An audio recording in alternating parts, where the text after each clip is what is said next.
In the previous video, we created a Caesar cipher using string replace methods. Now this works, and it was an example of how you can use a while loop, but there are better methods to use.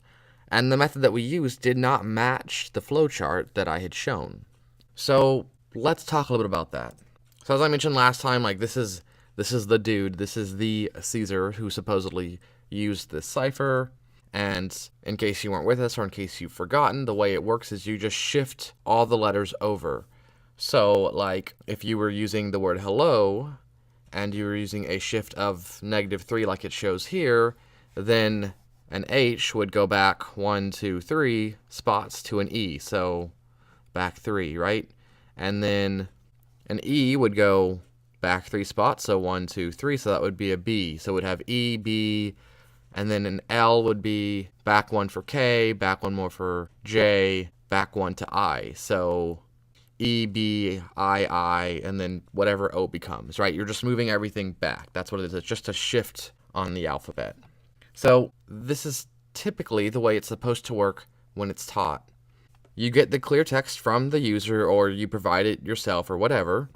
You choose a shift value, and then you go through the string letter by letter, and you keep going through the string until you hit the last letter, and then it prints the cipher. And for each letter, you're taking that character and you're applying the shift to it, and then you're adding that newly shifted character to a variable containing the ciphertext, and then you go to the next character and you just keep doing this till you get to the end, and then it prints out.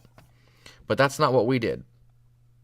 So what we actually did was we still got the clear text from the user, and we got a shift value, and then we started to loop. And we said, while there is a counter that is less than the shift value, start doing this loop. And the first thing we did was we parsed through and we replaced any A's with a capital B. And then we replaced any B's with a capital C, and any C's with a capital D. And we kept going through until we got to Z, which the Z's were replaced with a capital A.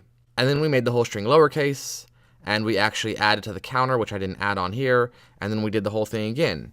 And we did the thing however many times it took to eventually have the counter equal the shift value, and then exit and print the cipher.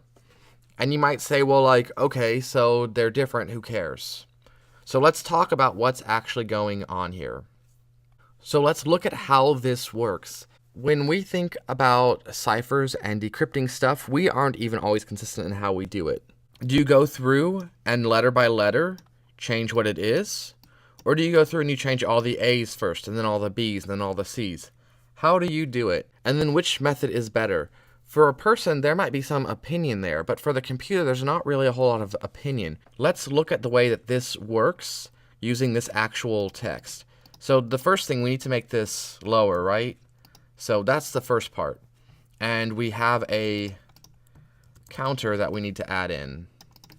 So this will equal 1 now. And we need to go through and change all the A's to B's, but they need to be capital B's. So that way, when I get to B, we don't accidentally replace it. All right, so there's the B's.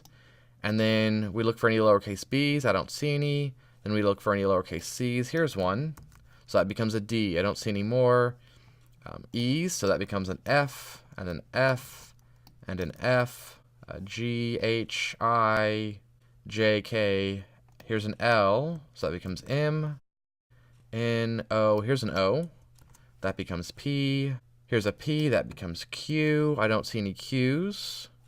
Then we make the whole thing lowercase, right? So B, M, Q, B, B, S, W, F, T, P, N, F. And we've only done one run through. So now we, can move up the counter to 2.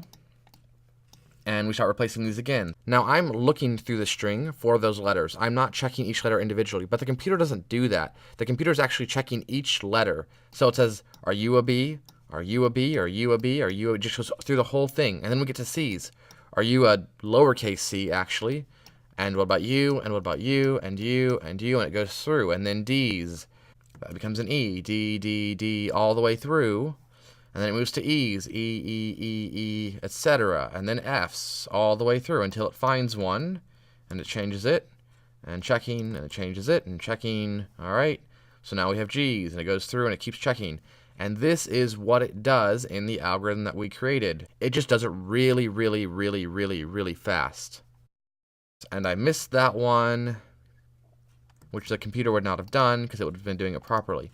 And I'm only on 2. What if this shift value was 24? This would take a long time. Now, the computer does it fast because computers are fast, but it's still making all of those checks. So now let's talk about using a different method.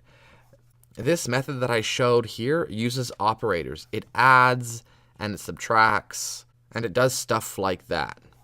So let's look at it kind of simply. We're going to do a more simplified version of it, but to give you the same idea. So what it does is it goes through letter by letter and it fixes each letter at that moment.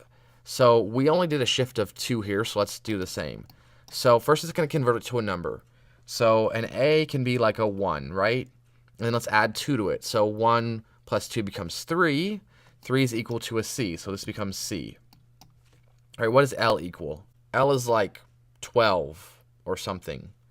So L becomes 12, and then it adds 2 to it, which becomes 14, and then it puts it back, which that becomes an N. P is 16, we add 2 to it, then we convert it back, which becomes R. Oops, these should be lowercase. We've got an A again, that becomes 1. We add 2 to it, we convert it back. This is 3, that becomes 5, we convert it back. A becomes 1, we add 2 to it, convert it back. This is like 19 or something, we add 2 to it, then we convert it back. And that's what it does, and it goes through that whole thing that way. Now, if the shift value is 2, they might not take that much difference in time, right? Or at least it may not feel like it right now. But what if this shift value was, like I said, like 23 or something? It would take a long time, but this wouldn't have taken any longer because instead of adding 2, we'd just be adding 23 and converting it back. So overall, this is the more efficient method.